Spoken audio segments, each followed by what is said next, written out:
Joining me now, as he does each and every week, is Sky News Australia's media watchdog columnist, Gerard Henderson. Thank you for joining us. Pleasure. Now, we've got a grab for you to react to. Yep. ABC News Breakfast. How do we think that Bridget Brennan responds when somebody is a Trump critic? All of these represent violations of the rule of law and the Constitution that take the U.S. down from that consolidated liberal democracy status to a more middling, competitive authoritarian regime that's closer to something like Hungary currently. Wow. Wow, yeah. When I was watching it, I thought, wow, myself. Earlier, Bridget Brennan had raised the issue of fascism, and when Mr.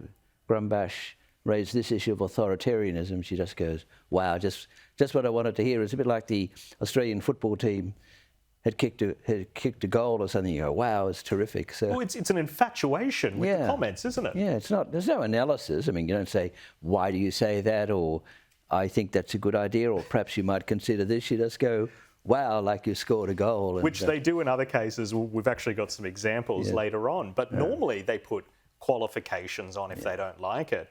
But if somebody sits there and says that Trump is an evil authoritarian dictator, all you can just muster is just a simple wow. And the other problem is the lack of historical knowledge. I mean, anyone who understands anything about Europe in the first half of the 20th century knows what fascism is. Yeah. It was manifest in Italy, in Germany. But the idea that however much you like or dislike Trump has nothing to do with fascism.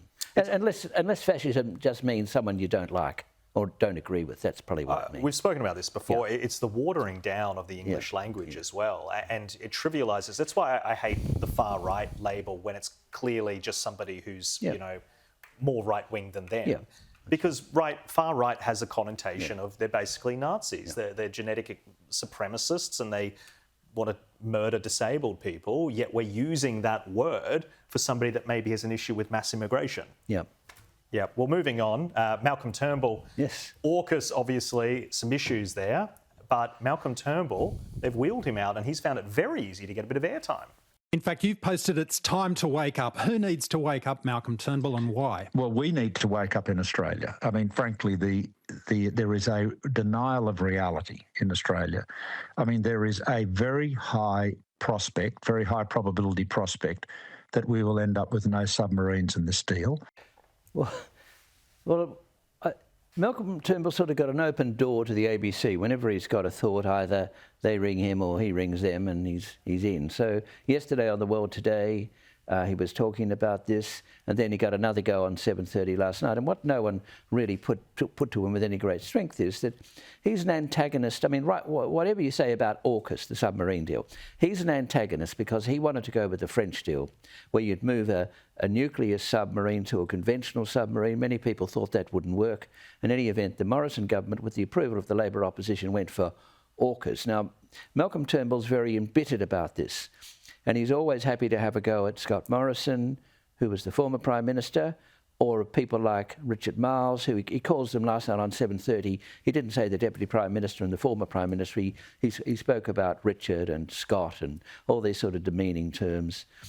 And substantially, on neither program was he confronted. Now, I have no objection to Malcolm Turnbull rocking up to the ABC, sitting down with someone on the other side of the table who understands about as much about it as he does, who can have a discussion. But you don't have that. You just have the preaching of an antagonist, which is what you had last night. So there was Malcolm Turnbull some years ago talking about miserable ghosts who spoke about things after politics. And there's never been a more ghostly, miserable person that I've seen who's an ex-politician in recent years. I mean, he really just can't stop. Yeah, it's journalistic sleight of hand. And we'll talk about very soon about when the ABC does choose to put a qualification on. But there is a deliberate choice to get somebody on who's anti-AUKUS 3 times, as you've pointed out, for that program, and then not offer the context about why maybe politically they don't like the idea. So does that colour the language? Does that add any nuance? And nuance only really seems appropriate when it's a conservative viewpoint that they don't like. Yes, they don't like it. And I mean, essentially, it was embraced by the Labor Party, but I mean, it's Richard Marles from the Labor right. They don't like the Labor right. I mean, they like, the ABC people like the Greens, they like the Teals. They love the Teals. They love the Teals. They like the Labor left, but they don't like the Labor right, and they don't like the coalition, obviously. So when they criticise the Labor Party, if they do, it's always from the left perspective, and you're seeing it here. Well, Sally Sara, she's interviewed Dennis Ross, who's the former US diplomat. He's worked for Presidents Bush, Clinton, Obama, very experienced.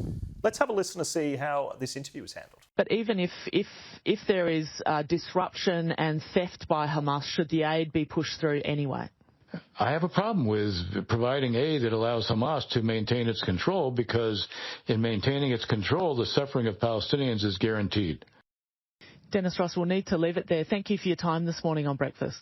Sure, glad to do it. Bye-bye. That's Dennis Ross there, former US peace negotiator and special Middle East coordinator under Presidents Bush, Clinton and Obama.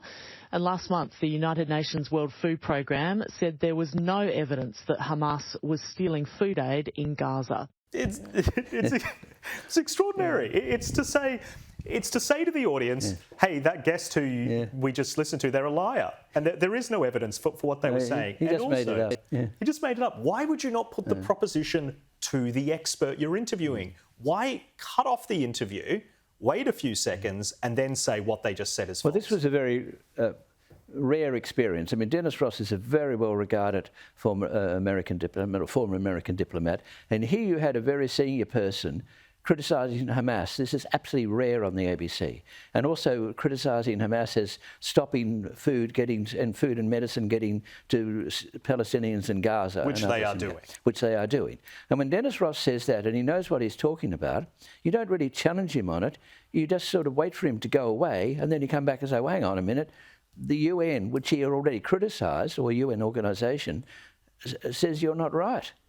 And so, he could have a counter view. He could say there is an issue with that report. There is an issue with that viewpoint. He could have, but he wasn't given the opportunity. Now, he did say some things earlier, and so on my Media Watchdog blog, coming out soon, I've put in a full transcript of the whole interview, and people can read it and form their own conclusions. It was a very good analysis by Mr. Ross, and then he just gets wiped. Yeah. But overwhelmingly, you have pro-Hamas or pro-Palestinian views on the ABC. You get someone who's intelligent in criticism, of Hamas, and that's how he's treated. Well, it is a brilliant column you do for us every single week on skynews.com.au. Gerard Henderson, thank you so much for joining us.